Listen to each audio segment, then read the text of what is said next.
Welcome back, this RB Sensei. To my die-hard fans, make sure you watch at least until 9 minutes because watch time is the most important factor to this channel growing and being successful. To new watchers, if you like this video at any point, like and comment. Be sure to follow me on Rumble, Discord, or Twitter, links below, because who knows how long they're going to let me stay on the tube. Now let's get into this ridiculous nonsense.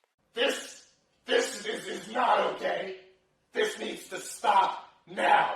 Stop. No. Just stop it. I just got back from a date with this guy who I matched with on Hinge last week. We went on our first date last Wednesday, today's Sunday. What do we know already? She matched with him on Hinge. So already we know what this guy looked like. We know what his height is. We know if he take good pictures. We know if he got a good job. Everything that would be listed on a Hinge account, we know he checks out. So off top, if she matched on him, he's a top tier dude. Because we know those are the only type of guys that they swipe on. A study came out that said women swipe on the top 5% of men on dating apps. So he's already elite off top. So there's certain things we're going to be able to predict about this date before I even press play.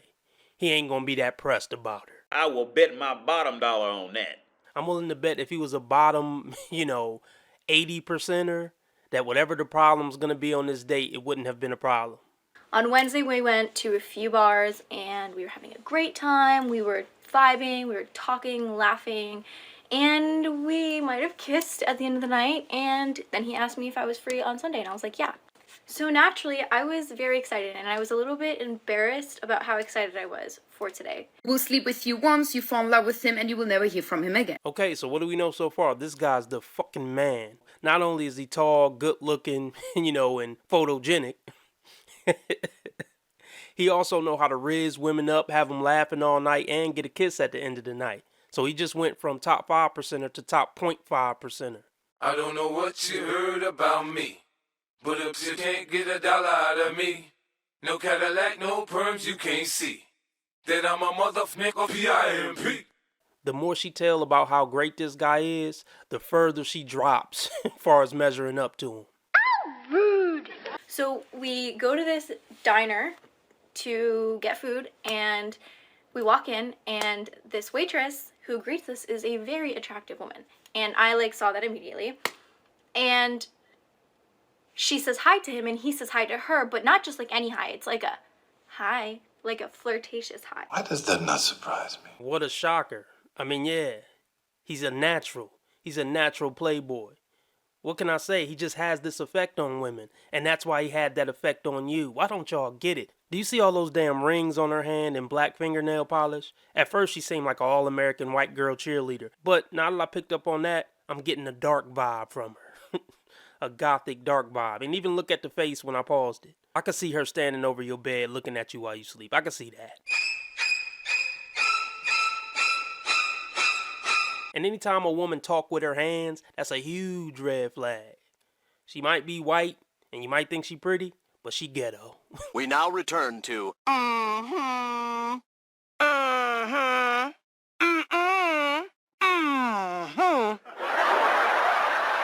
He knows her. He says, he greets her by her name. Let's call her Susie. He goes, hi, Susie. And then he introduces me to her. He goes, Nicole, this is Susie. Or he doesn't even say my name. He was just like, this is Susie. And he doesn't introduce Susie to me. And I was like, okay, so I know her name, but she doesn't know my name. Whatever. She seats us in one of these tables. It's like a booth seat and then a chair. He sits in the booth. So I take the chair.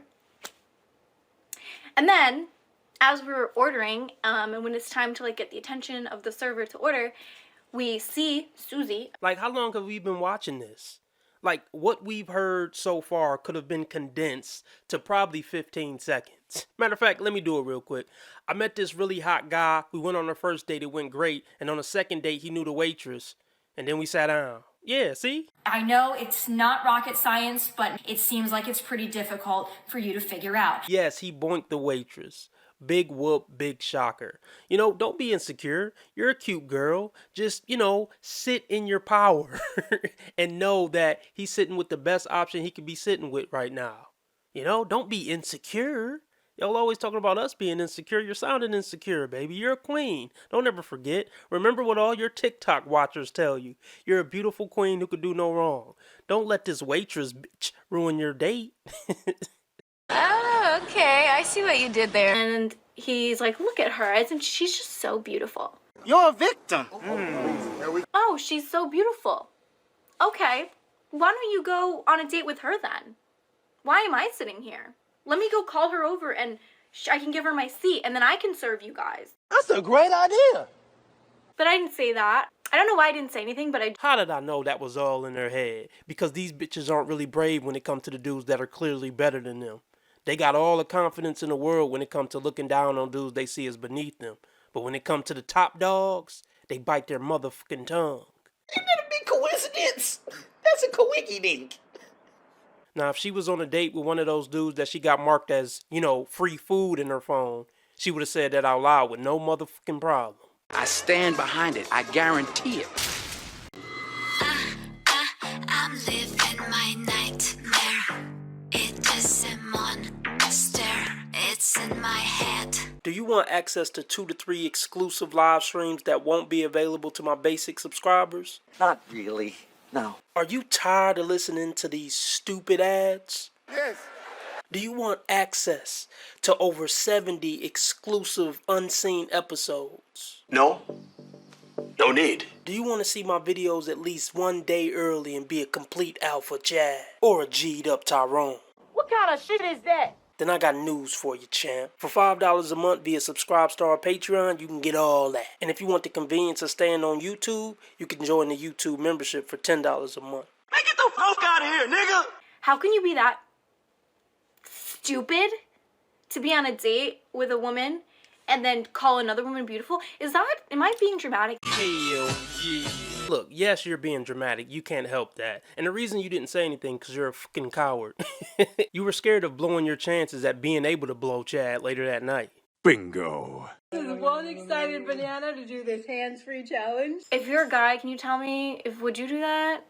If you're a straight guy. No, we wouldn't do it. Like, the bottom 80% of men wouldn't do it. But who gives a shit what we think, because you're never going to go on a date with us. So you're just looking for attention and likes and comments. You don't really give a damn what we think if we would do it.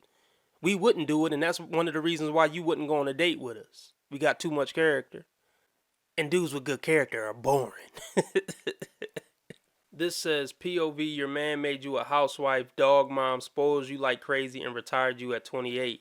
Man, every woman like this should be super appreciative, should never nag, and should treat him like an absolute king. But I'm willing to bet that this woman doesn't do that.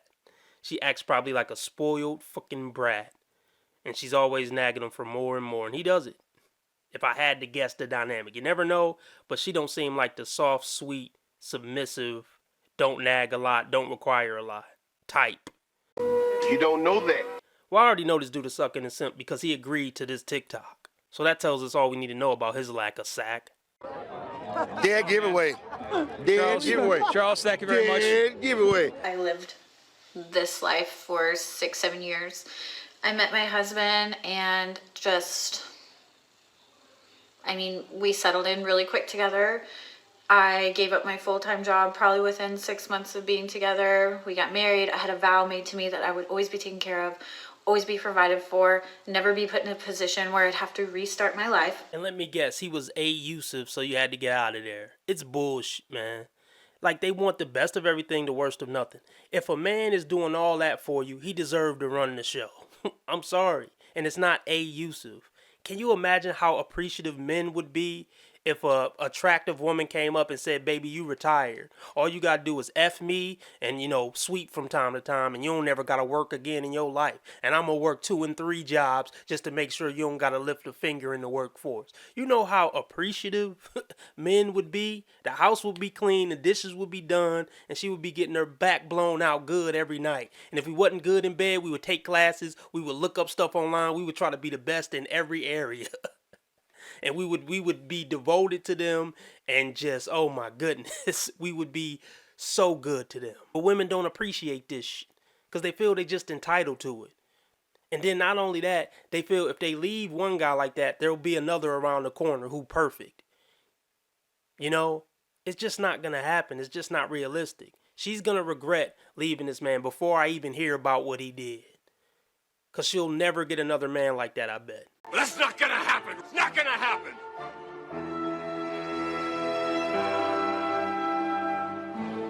Yeah, he took care of me and I never had to work and he was devoted to me and he would do everything to make me happy, but he always would leave the toilet seat up. And I don't gotta take that. I deserve better. Get the fuck out of here. At the time, I thought I was making a very sane decision by quitting my full-time job, not saving money, and serving him, serving my son, my whole family unit, taking care of the dogs, taking care of the home. I stayed very, very busy.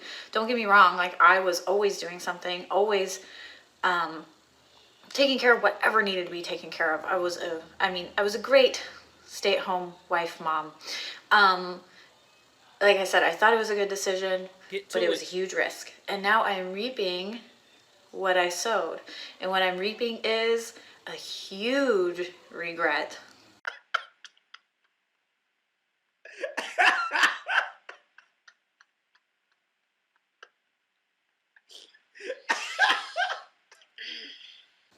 No savings, having to jumpstart my career again, starting all over. Here I am, 31, divorced, sitting on my new apartment floor.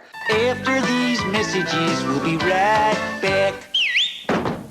I don't know if she's gonna say why she left this amazing man, because so far, we didn't hear anything bad about him. I don't know why she left him, but even if she do tell us why she left him in this long, drawn out, video, it's not a coinky dink that she's getting to that dead last. Looking at TikToks like this and thinking, whoo, that was me. Really wish I would have been smarter. So take it from me. We always think it's never going to happen to us, that he would never, that we're set for life, right? That this is our new lifestyle and it's amazing and wonderful. And let me tell you, I enjoyed every minute of it until my life imploded and then I had to start over. So just woman to woman, if you're considering doing something like this, just know the risk you're taking. Be smart. Think about what you're doing now. She's not gonna say it, I guess, but somehow her life imploded. She's not gonna tell you that it was because she cheated or she treated him like complete crap and he finally just got fed up and left her.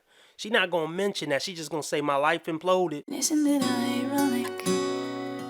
Don't you think? You shouldn't say that about a woman. Why can't you say women are wrong when they're wrong? You want to be making moves on the street, have no attachments, allow nothing to be in your life that you cannot walk out on in 30 seconds flat. Okay, first of all, I didn't miss the red flags. I looked at them and thought, damn, that's sexy. And that's my problem.